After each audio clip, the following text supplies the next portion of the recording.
Alors bonjour tout le monde, donc aujourd'hui on est avec la Patrouille Verte. Donc est-ce que vous pouvez vous présenter un peu pour qu'on apprenne à vous connaître? Je m'appelle Viviane, puis c'est ça, je fais partie de la patrouille verte pour l'été avec mes deux très charmants collègues. Voilà. Salut, moi c'est Eugénie. Je partage mes journées avec mes deux collègues ici. Puis c'est ça, ici on va parler d'environnement, de tri sélectif des déchets. Ça devrait être quand même assez intéressant. Puis je vais laisser la parole à mon collègue. Jean-Yves Renaud, donc moi aussi, je fais partie de la patrouille verte pour l'été. Jeune patrouille verte dans mon cas. Ouais, ça l'amuse tout le monde de voir des fois qu'il n'y a pas juste les étudiants. Alors, effectivement, ce qui est intéressant de savoir avec la patrouille verte, c'est au niveau du porte-à-porte qu'on fait. Alors, on va te laisser aller plus loin là-dessus, Xavier. Oui, mais premièrement, il y a des gens pour qui ça peut être un peu obscur le terme Patrouille Verte. C'est quoi votre mission? Qu'est-ce que vous faites? OK, bien la première mission, d'abord, on fait du porte-à-porte, donc dans la MRC. Cette année, notre mission était axée dans 5 municipalités auxquelles il y avait l'implantation du bac brun. Oui, puis c'est une patrouille qui consiste à faire de la sensibilisation auprès du public, à les outiller pour faire un tri optimum de leurs déchets. On n'est pas là pour donner des contraventions ni des amendes, rien du tout par rapport à ça. Puis aussi, notre but, c'est de compiler des données afin d'être capable de bien sélectionner les territoires où est-ce qu'il y a le plus de sensibilisation à faire. Viviane, est-ce que tu veux rajouter quelque chose? Fait que dans le fond, la majorité de notre travail, c'est de faire du porte-à-porte, mais on organise aussi des activités, des fois de sensibilisation dans les événements. Par exemple, on est allé dans un tournoi de pétanque à Saint-Ignace-de-Loyola, puis des fois, on se rend dans les centres de personnes âgées, fait qu'on fait aussi de la sensibilisation par des petites activités, là. Voilà. OK. Vous couvrez quelle région environ? Ça va être la MRC d'Autré, donc Berthier, Saint-Gabriel-de-Brandon, Manneville, Sainte-Élisabeth. Il va y avoir Saint-Calix aussi. Puis, Dans le fond, Viviane a bien exposé les 5 régions, mais sinon, sur le territoire de la MRC d'Autré, ça s'étend de Lavaltrie jusqu'à Mandeville. Donc, ça couvre aussi les îles de Saint-Ignace, la Visitation. Puis les autres régions où ce que le bac est implanté cette année, c'est aussi Saint-Barthélemy. Donc, on focus vraiment sur les 5 régions où ce que le bac est implanté cette année. OK. Oui, bien en fait, Viviane disait tantôt qu'on participe, comme on a participé à un tournoi de pétanque. Oui. En fait, on avait un kiosque de sensibilisation pour les gens. Ça peut paraître drôle qu'on était dans un tournoi de pétanque, mais ça a été très dynamique parce que les gens ont dîné sur place. Alors, ça a permis directement de sensibiliser les gens parce qu'il y avait le lunch. Il fallait qu'ils déposent le restant aux bons endroits. On est allé aussi à Lavaltrie. On avait un kiosque lors de la fête de la Saint-Jean. La distribution du compost qui a eu lieu à Saint-Gabriel-de-Brandon et ici à Saint-Ignace-de-Loyola. Donc, les gens, quand ils venaient chercher leur compost, on était là pour donner des renseignements. Un sur le compost, mais c'était aussi le compost qui était fait à partir des résidus de table de la dernière année.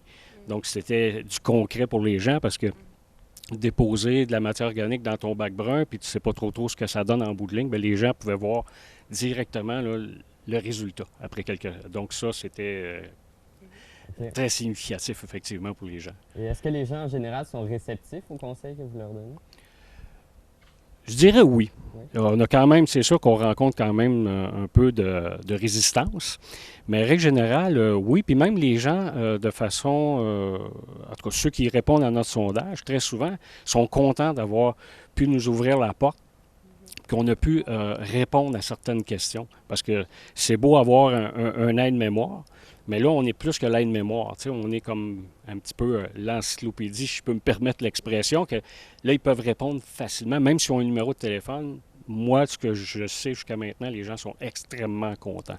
Puis dans le fond, c'est ça, en général, ça se passe quand même assez bien. Les gens ont une belle ouverture. C'est sûr que comme dans n'importe quelle mesure qui est instaurée, il va y avoir quelques résistants, mais on compte aussi sur les gens, le bouche à oreille, pour démystifier, dire que c'est pas si compliqué que ça, puis que les gens prêchent par l'exemple.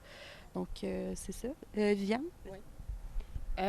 puis je rajouterais que des fois, les gens, quand on cogne, ils ont une petite réticence.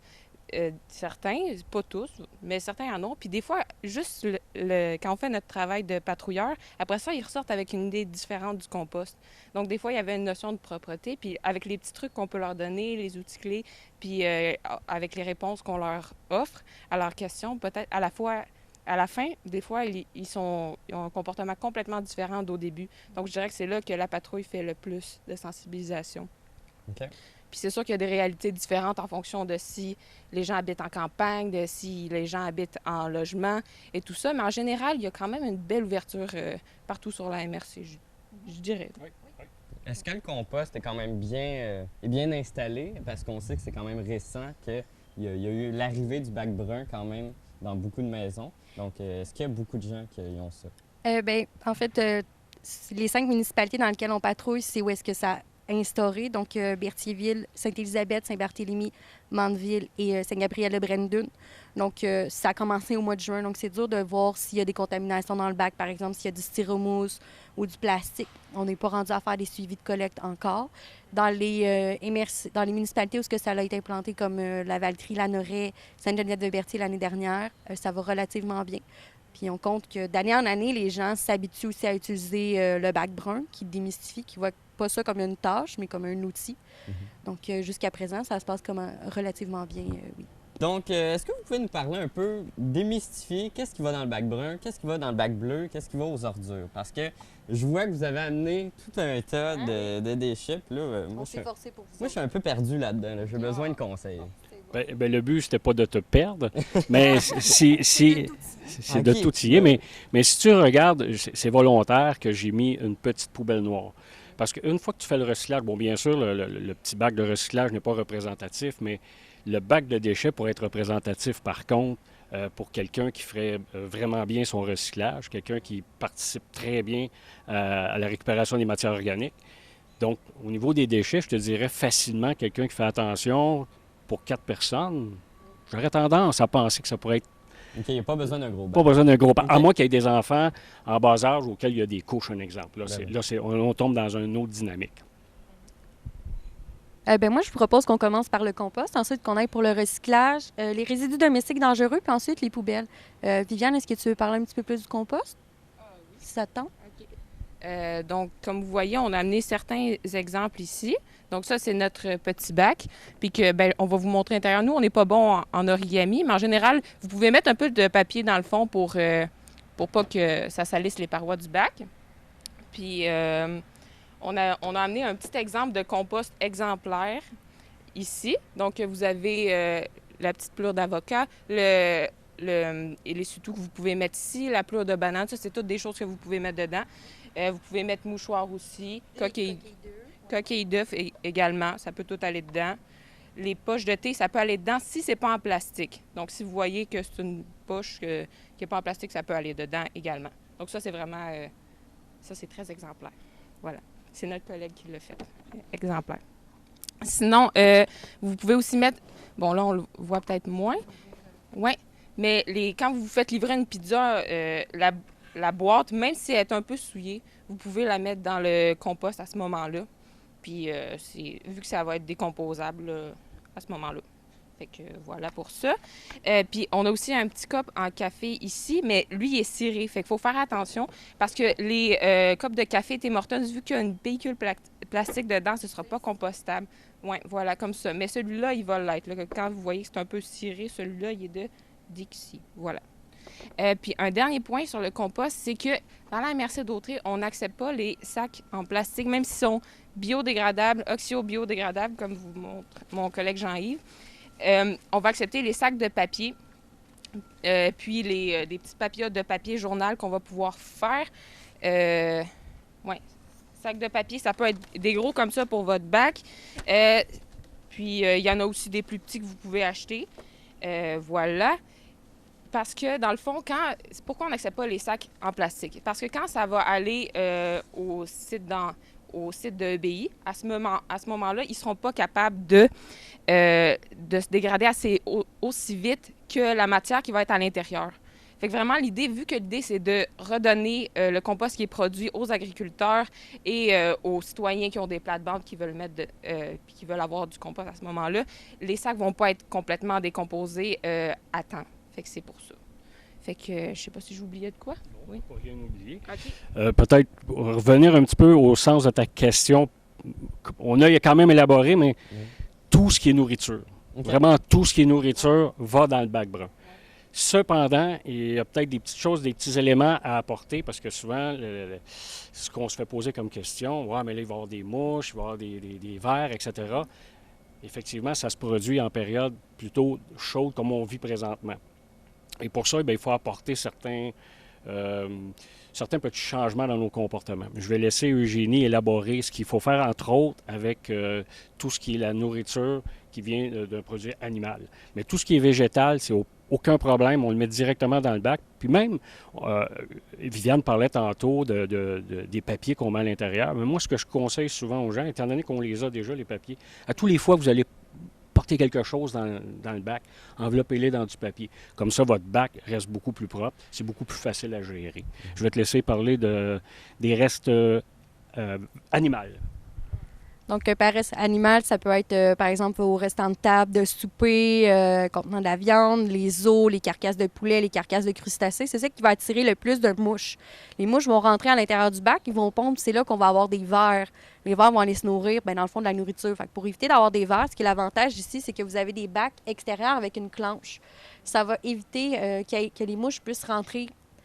Donc, on va éviter qu'il y ait de la ponte d'œufs. De mouches. Sinon, vous pouvez mettre du bicarbonate de soude également à l'intérieur. Ça absorbe une très bonne partie des odeurs. Comme Jean-Yves l'a souligné, enveloppé dans du papier journal. Vous pouvez mettre également une épaisseur de papier journal dans le bas de votre bac extérieur. Ça va faciliter le vidage. Puis sinon, si en grosse période de canicule, comme un peu ce qu'on vit en ce moment, vous pouvez prendre un vieux contenant. Comme ici, j'ai un vieux contenant de crème glacée. Vous mettez vos restants de viande dedans. Vous le faites congeler. Puis la veille de la collecte, vous pouvez le sortir puis le mettre dans le bac extérieur sans problème. Si vous êtes motivé, vous pouvez aussi également l'emballer encore plus dans du papier journal. Mais je vous dirais aussi avec du bicarbonate de soude, on élimine une bonne partie des odeurs. Si jamais vous avez des vers, je comprends que ça peut être désagréable, c'est pas le fun à avoir dans un bac. Vous pouvez utiliser du sel, vous en mettez dans le bac, puis du vinaigre, ça va aider à contrôler tout ce qui est infestation jusqu'à temps qu'il y ait la collecte. Après ça, je vous recommande fortement de rincer le bac, puis de recommencer à neuf, recommencer du début. Je conclurai un petit peu avec ce qui est compost, en fait. Puis, tu sais, là, on parle de vers, on parle de mouches, mais quand on parle de compost, on parle de vivant. Alors, tu sais, on est toujours surpris de voir des mouches, mais en même temps, le compost, c'est une matière vivante. Alors, il faut quand même pas trop là, exagérer. Donc, on en a un peu, c'est correct. Je peux comprendre quand ça déborde du bac, c'est désagréable, mais en suivant les conseils que Eugénie disait tantôt, garder la matière animale dans un bac au congélateur, on évite énormément de problèmes. C'est des bons conseils. J'imagine que congeler, en fait, ça va limiter un peu le temps que ça va prendre à se décomposer, que ça soit infesté. Très bonne solution. En fait, quand c'est congelé, ça ne dégage pas d'odeur. Puis c'est l'odeur qui va attirer les mouches. Okay. Ou, par exemple, vu qu'on patrouille souvent dans les secteurs boisés comme Saint-Gabriel puis Mandeville, les gens ont souligné le fait aussi qu'il y avait peur que ça attire la vermine, les ratons laveurs, les ours. Il y a plusieurs citoyens qui mettent de la pommade du Vicks, une pommade mentholée. Ça va empêcher l'odeur de viande de se répandre. Mais c'est sûr que congeler, écoutez, en grande période de canicule, c'est une bonne idée. Puis si jamais les citoyens ne sont pas à l'aise de mettre de la viande l'été, puis qui veulent juste commencer par mettre les résidus, par exemple, de fruits, de légumes, il n'y a pas de problème. Allez-y à votre rythme. L'important, c'est que vous apprivoisiez le bac. On ne veut pas qu'il vous fasse peur, puis on ne veut pas que vous voyez ça comme une corvée. C'est un outil. Comme le bac bleu, on a réussi à s'habituer graduellement. Bien, on a espoir que le bac brun aussi, ça devienne une habitude. Puis, si les gens sont inquiets un peu de tout ça, souvent ce qu'on leur dit, bien, commencez avec tous les restants végétales. Puis rendu à l'automne où ce que les froids arriveront, bien là, commencez à mettre vos matières animales, puis tranquillement apprivoiser. Comme ça, de toute façon, nous, on privilégie la qualité à la quantité. Alors les gens, ils ont juste à se familiariser tranquillement, comme ils ont fait avec le recyclage avec les années. Bon, c'est bien, des fois, le recyclage n'est pas toujours aussi simple parce qu'on a toutes sortes d'informations qui arrivent un peu partout, mais ça, on y reviendra tantôt. Donc, c'est la même chose, qu'ils prennent le temps d'apprivoiser leur bac. parce que dans leur geste, dans le fond, moi, ce que je dis souvent, c'est qu'au lieu de le mettre à gauche, vous allez le mettre à droite maintenant. Donc, ça semble être un résumé simpliste, mais dans les gestes, parce qu'il n'y a pas d'effort supplémentaire à faire. CTRB innove en vous invitant à des sorties culturelles en autobus de luxe. Samedi, le 28 septembre 2019, venez assister au spectacle Une nuit sous les ponts de Paris, accompagné d'un repas au Capitole de Québec. Vivez l'effervescence d'une quarantaine de chansons françaises interprétées par une quinzaine d'artistes. Prenez-en plein vos yeux avec une centaine de costumes dans un décor grandiose et lumineux. Vous entendrez les grands succès des légendes d'une époque inoubliable, tels que ceux de Sardou, Bécaud, Fugain, Lama, Aznavour, Hallyday, Mouskouri, Adamo, Barrière, Dalida et bien d'autres encore. Veuillez donc rêver et chanter avec les grandes voix de la chanson française. C'est un rendez-vous à ne pas manquer. Pour information et réservation, vous téléphonez à CTRB au 450-836-5103. Bienvenue à tous.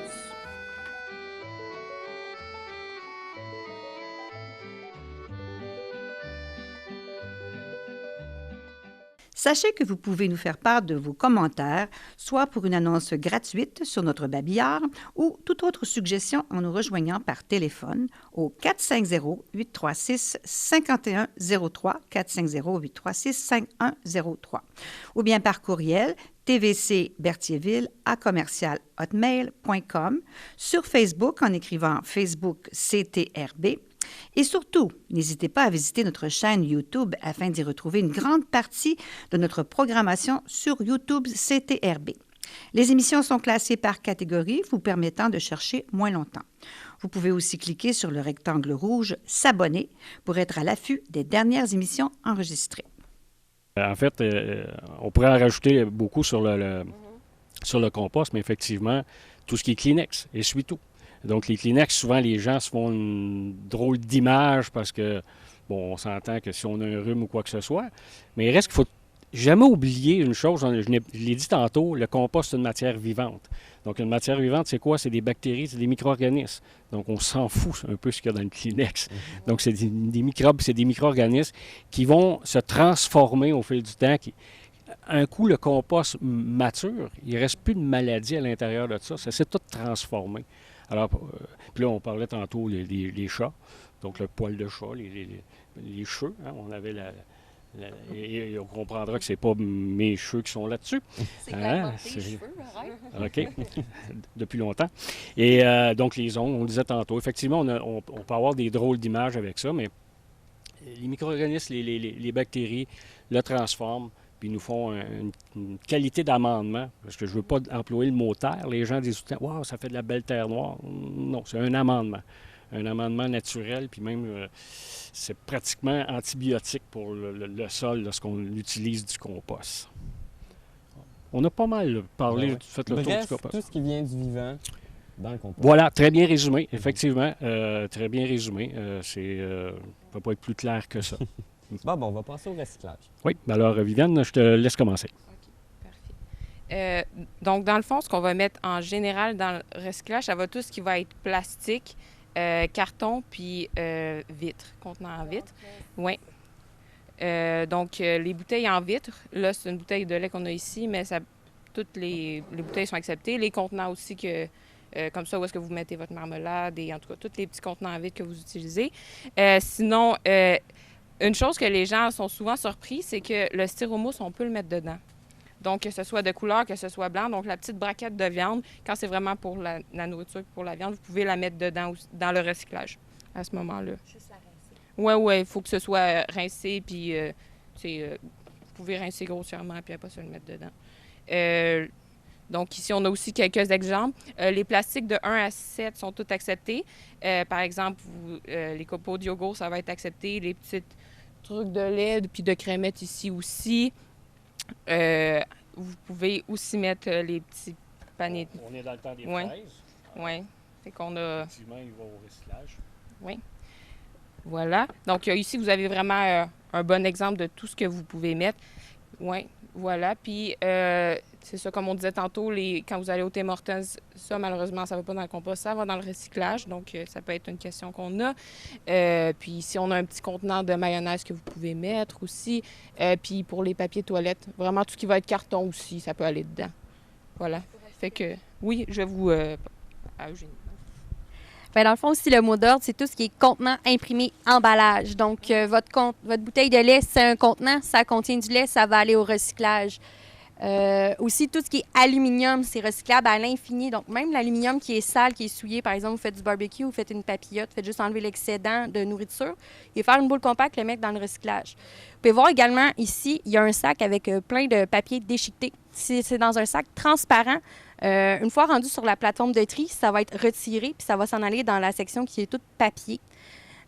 Sinon, également, là, ici, on a une boîte de beignes. Vous pouvez la défaire, la mettre au recyclage. C'est un bon truc aussi pour éviter défaire les boîtes, éviter que votre bac se remplisse très, très vite. Les bouteilles de plastique, Coca-Cola, vous pouvez les mettre, il n'y a pas de problème. Vos vieux circulaires aussi, aucun problème avec ça. Les imprimés. Oui, tout ce qui est imprimé, que ce soit des revues avec le papier ciré, c'est toute la cire et de l'encre végétale. Vous pouvez mettre ça dans le bac de récupération sans problème. Puis, dans le fond, ce qu'on va éviter, c'est tout ce qui va s'en mêler.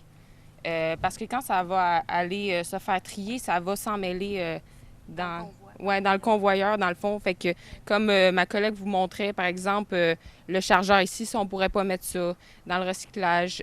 Puis tout ce qui va être très long et un boyau d'arrosage également. Donc, éviter tout ce qui va s'en mêler dans le recyclage. Voilà.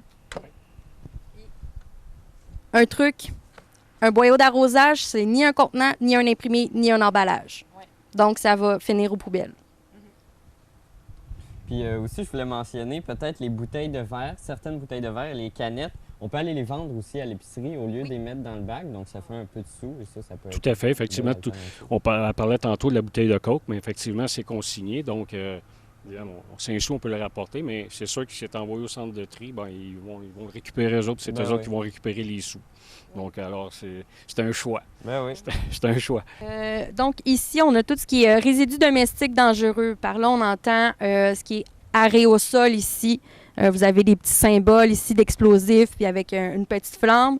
Ça ne va pas dans votre poubelle noire. Ça peut créer des dommages pour les employés qui s'occupent de tout ce qui est les déchets, puis également pour le matériel. Il y a encore beaucoup de produits chimiques à l'intérieur. Une fois rendu sur le site d'enfouissement, ça peut contaminer la nappe phréatique. Vous avez également, dans les résidus domestiques dangereux, tout ce qui est fluo compact. Ça va se retrouver, vous pouvez aller les porter justement soit dans les écocentres ou dans les dépôts permanents. Ici, à Berthierville, c'est au garage municipal, au 610 rue Saint-Viateur. Sinon, les piles, c'est rempli de composantes chimiques. Il y a des dépôts permanents. Encore une fois, il y a certains commerces aussi qui vont pouvoir les ramasser. Et les briquets également, ça ne va pas dans le bac de récupération ni dans la poubelle. Et tout ce qui est électronique, ici, on a amené un chargeur pour vous montrer un exemple. Également, vous pouvez mettre, si vos appareils électroniques comme des tablettes, cellulaires, ordinateurs, vous pouvez aller les porter au dépôt permanent. Je sais qu'il y a certaines entreprises également qui peuvent les recycler. Sinon, ce qui peut se retrouver à les écocentres, ça va être tout ce qui est les matériaux de construction comme ça ici. Écoutez, on n'a pas défait une table pour vous montrer. Mais vous pouvez aller le porter à l'écocentre. Il se trouve à la limite entre Sainte-Geneviève-de-Berthier et Saint-Thomas. On parle du dépôt Rive-Nord chez EBI. Ils sont très bien organisés également. Tu peux acheter?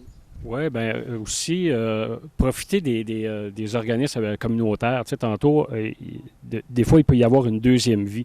Peut-être que moi, il ne me convient plus, mais si je l'apporte dans un organisme communautaire, eux, souvent, soit qu'ils le revendent, mais il y a quelqu'un à qui ça peut servir. La deuxième vie est extrêmement importante et ça soit une chaise. Donc, du moment que c'est en condition, c'est sûr que si votre chaise n'est plus en condition de s'asseoir dessus ou quoi que ce soit, bon, là, on parle de l'éco-centre, mais sinon, de pouvoir lui donner une deuxième vie, souvent, c'est revendu à des prix très modiques. Donc, ça peut être utile à quelqu'un. Et Dieu sait que souvent, dans ces ressourceries-là, ces organismes-là, eux en ont besoin. C'est leur gagne-pain aussi. Mais, mon Dieu Seigneur, ça diminue de façon exponentielle quasiment la quantité de déchets qu'on enverrait au site d'enfouissement. Donc, il faut juste aller se rendre compte dans ces endroits-là comment, finalement, si ça n'existait pas, ça allait au site d'enfouissement avant. Alors, c'est très, très important que ce soit un fauteuil, un matelas. Je sais que les matelas, c'est pas tout le temps partout. Je sais qu'il y a des endroits qui les acceptent, mais n'importe quoi qui est un meuble qui peut servir à quelqu'un d'autre, des électroménagers, si c'est encore bon, ils vont les prendre avec grand plaisir. J'imagine aussi que les vieux téléphones dont on ne se sert plus aussi, ça peut avoir une deuxième vie aussi au lieu de... Ça peut avoir une deuxième vie. Sinon, si vous les ramenez dans ces organismes-là, eux font affaire avec des compagnies qui vont les gérer. Toute la matière électronique va être gérée. Donc, elle ne sera pas envoyée au site d'enfouissement. Et même, je vous dirais, si vous avez un petit... Même si vous le mettez là, eux vont en disposer d'une façon ou d'une autre. Donc, à partir du moment qu'on a un doute qui est raisonnable, on s'entend, bien, c'est peut-être mieux de l'essayer comme ça, puis eux vont le gérer de bonne façon. Donc, c'est trop facile de le mettre dans la poubelle noire, mais comme je vous dis, si notre poubelle n'est pas bien grosse à la maison, on n'aura pas tendance à la mettre dedans. Ben oui, c'est vrai. Tu voulais rajouter quelque chose? Oui, peut-être. Puis dans le fond, ce que vous pouvez faire, c'est contacter directement les écocentres puis les dépôts permanents pour ce qui est accepté là-bas. Parce que des fois, peut-être que c'est loin aller à l'écocentre, mais il y a souvent, près de la municipalité, il y a un dépôt permanent où est-ce que, par exemple, vous pouvez aller porter vos vieux électroniques, des fois la vieille peinture.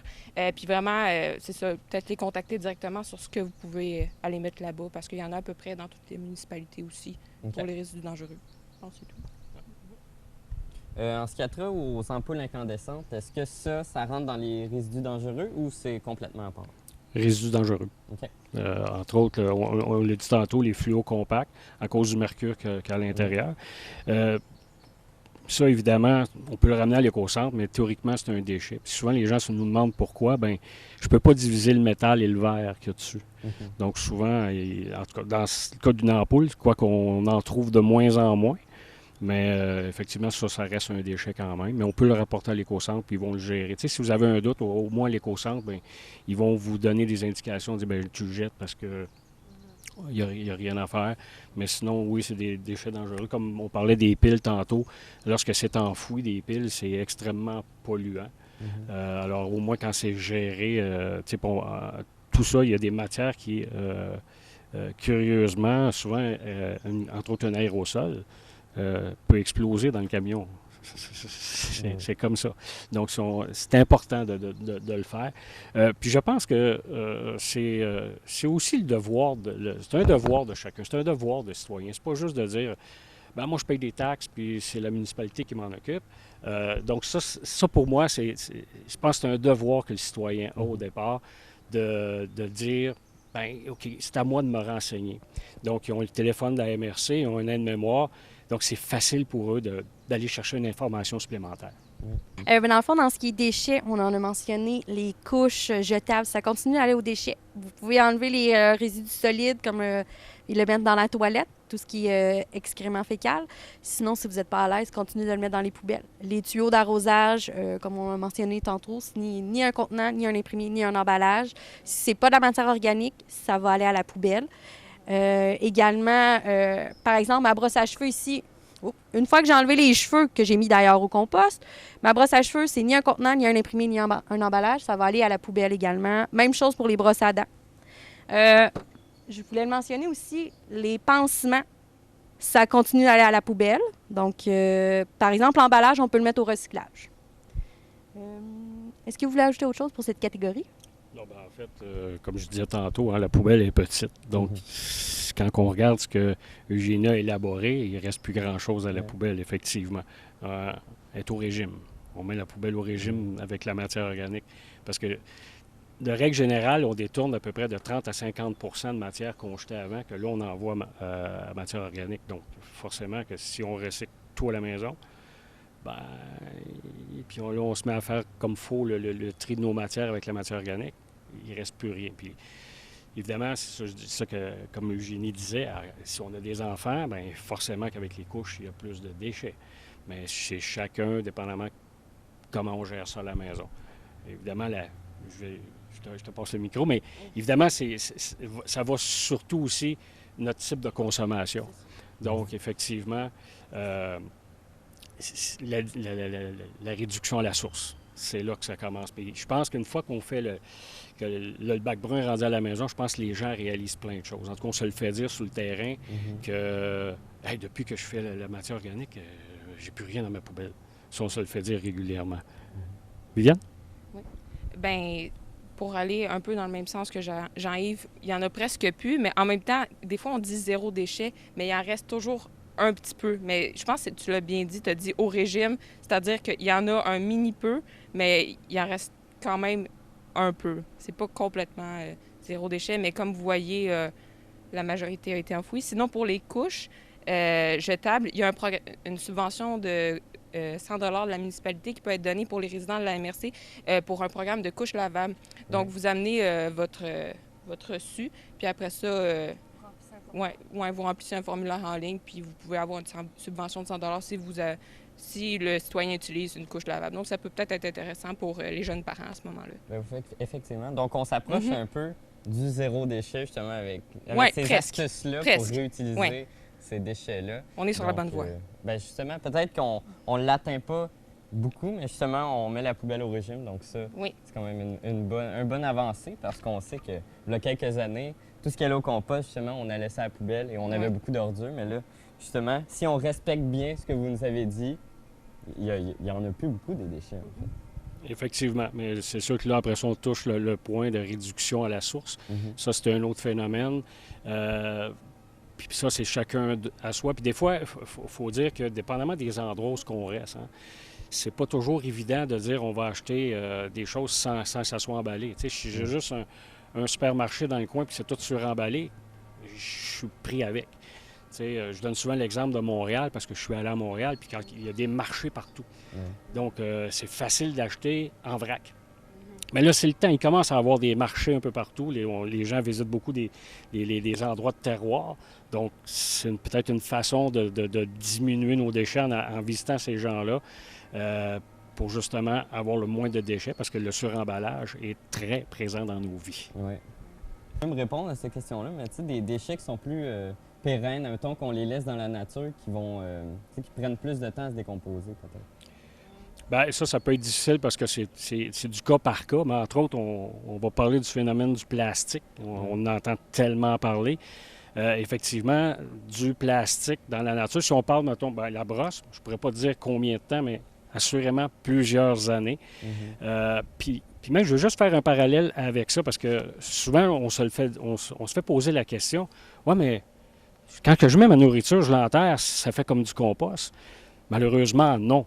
Parce qu'une fois qu'elle est enfouie, la matière organique, dans un endroit sans oxygène, bien, elle a l'effet inverse. C'est-à-dire quand elle est mise au compost, à transformer, elle ne produit rien.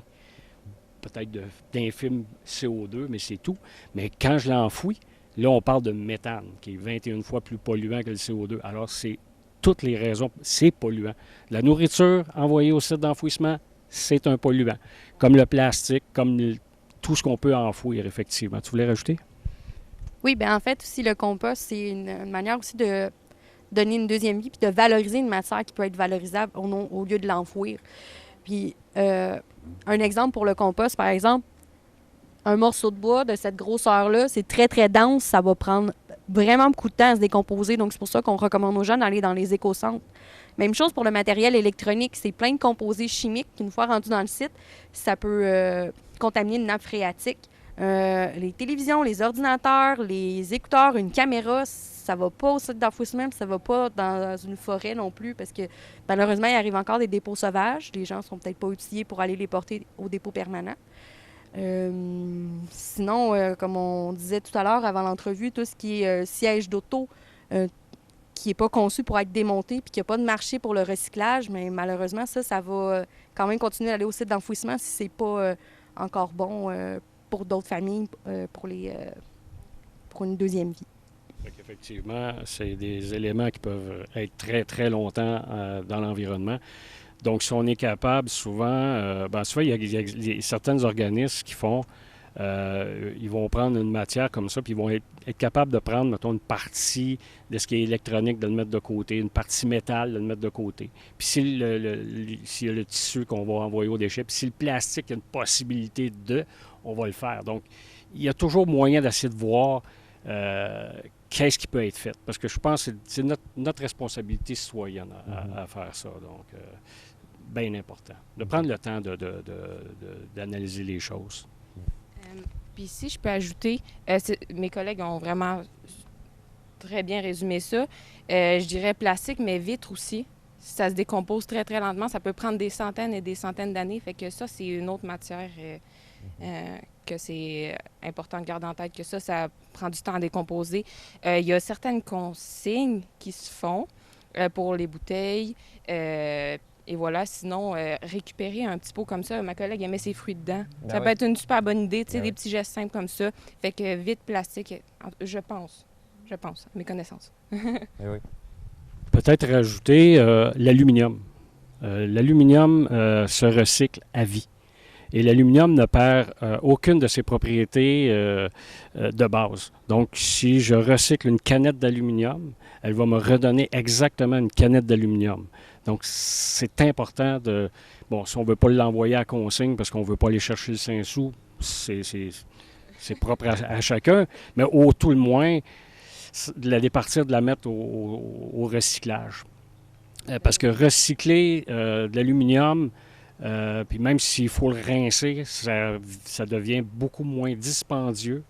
La quantité d'eau, c'est beaucoup moindre que de produire ce même produit. Souvent, les gens disent « Ah, mais on gaspille de l'eau. » Non, on ne gaspille pas de l'eau parce que dans la majorité des cas, l'eau qu'on a besoin à la fabrication est en plus grande quantité que si on a à le recycler. Puis de toute façon, l'eau, entre guillemets, on la recycle aussi avant de la rejeter. Donc, le mal est moindre. Là, vous parliez de recyclage, mais on dirait, pour moi, les ordures puis le recyclage, on dirait que c'est plus clair où ça s'en va. Mais le compost, on dirait que ça reste un peu nébuleux dans mon esprit. Où ça va? En fait, l'entrepreneur qui a le contrat ici pour la matière organique, pour la MRC d'Autriche, c'est EBI. Donc, ils ont une section qui s'appelle la plateforme de transformation. Ils vont amener toute leur matière décomposable, compostable. Donc, par exemple, le petit déjeuner de Jean-Yves. Il va s'en aller à Sainte-Geneviève-de-Berthier se faire décomposer. Pourquoi on ne demande pas aux citoyens de prendre Pourquoi les sacs de plastique, comme on vous a montré tout à l'heure, c'est pas bon? Il faut que ça passe dans une machine, que ça se fasse déchiqueter, puis ça va toujours laisser des dépôts. Après ça, ces sacs-là, on va aller se faire enfouir.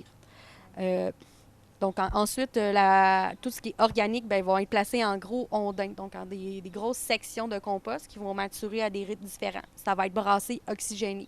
Ils vont mettre aussi d'autres composants comme du gazon et des feuilles mortes parce qu'ils ont besoin d'un ratio carbone-azote. Ça, c'est un petit peu plus technique. Je ne suis pas très calée là-dedans, malheureusement. Ensuite de tout ça, ils vont amener le compost ailleurs. Ça va être sur un gros tas. Puis ils vont attendre qu'il y ait une demande pour continuer à la maturation. Donc, non, vos matières organiques ne vont pas se faire enfouir. Ils vont vraiment être traités. Ils vont être décomposés, en fait. Ils vont être brassés. Puis après ça, il y a une partie qui va être redonnée aux citoyens. Puis comme on vous mentionnait tout à l'heure, le plan de la MRC, c'est de donner le compost qui est fait, par exemple, à Berthierville, aux agriculteurs de la région pour réduire le va-et-vient des camions. Puis aussi, ça va amener les agriculteurs à peut-être diminuer les engrais chimiques qu'ils utilisent dans les champs. L'exemple de Saint-Ignace. Par exemple, à Saint-Ignace, on a assisté à un don de compost, en fait. En 6 mois, Saint-Ignace a collecté environ 90 tonnes de matière organique. Ils en ont eu 20 tonnes de données aux citoyens. Donc, c'est quelque chose aussi dans les municipalités qui sont implantées cette année, le compost, mais ils vont en avoir gratuitement qui vont être donnés à la population également. OK, donc ça retourne en quelque sorte aux citoyens qui en produisent. Donc, oui, puis c'est intéressant parce qu'on voit, par exemple, tout de suite, pas tout de suite, mais le déjeuner de Jean-Yves va finir par faire un compost, un engrais qui va être très, très riche. C'est le fun aussi que les citoyens puissent voir de leurs yeux que ce qu'ils ont mis dans le bac, ça donne vraiment quelque chose. Donc, ça encourage les citoyens, ça leur montre que c'est pas inutile de mettre des choses dans leur bac brun, que ça va servir à quelque chose. Puis c'est de montrer aussi que tous les petits gestes comptent puis s'additionnent au bout de la ligne. Parce qu'on n'aurait jamais pu penser, je pense qu'il y a 90 tonnes de matière organique à Saint-Ignace. Puis ils ont fait ça juste en 6 mois. Donc, c'est intéressant de voir cette année combien ils vont en avoir. Puis c'est de continuer aussi de se dire que tous nos gestes comptent. Puis on parle de résidence seulement. Donc, on parle seulement du résidentiel. Le commercial, c'est autre chose. En tout cas, nous, on ne s'en occupe pas. Donc, on parle seulement de résidentiel. Et c'est drôle parce que, bon, elle parle de mon déjeuner, puis de ma pleure de banane, mais on remarquait, c'était drôle parce que j'enlève mon petit collant dessus. Parce que lorsqu'on faisait la distribution de compost, on se rendait compte souvent, on l'a vu cette année, entre autres à Saint-Gabriel, un moment donné en fouillant dedans, le petit étiquette, le petit collant là, Del Monte ou je sais pas quoi, il est encore là. Il est encore très, très bien lisible en plus. Alors, faire attention, ce qui fait en sorte que ça donne un compost de très grande qualité. OK. Donc, penser à des petits détails comme ça peut être quand même intéressant. Fait que dans le fond, pour résumer ce que mes collègues ont dit parfaitement, je dirais les deux avantages que vous auriez à faire du compost. Premièrement, ça ne va pas produire de méthane comme si c'était enfoui. Puis deuxièmement, ça vous revient. Tu sais, ça peut vous revenir. Donc, c'est de l'économie circulaire dans une certaine manière. Donc, c'est deux gros avantages que vous auriez pour résumer ça. Voilà. En terminant, on veut juste rassurer les gens, le bac brun, ça va bien aller. Allez-y à votre rythme. En cas de question, vous pouvez communiquer avec nous à la MRC.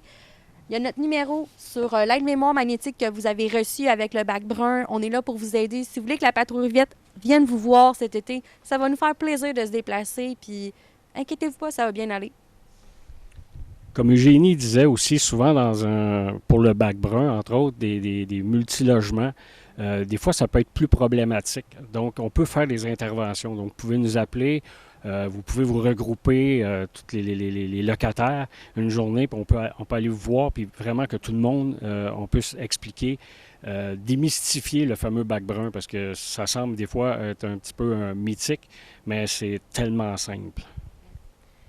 Puis, je terminerai en disant qu'on travaille en équipe avec vous. Donc, si vous commencez à votre rythme, vous faites ce que vous êtes à l'aise, puis là, on est là pour vous donner plus d'outils que vous êtes à l'aise de faire.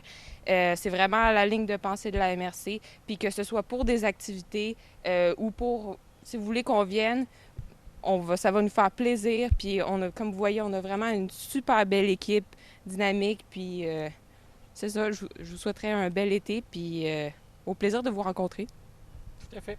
Donc, merci beaucoup. Vous m'avez beaucoup éclairé, donc j'imagine que le public l'a été aussi. Donc, merci beaucoup. Ça fait plaisir. Merci à vous.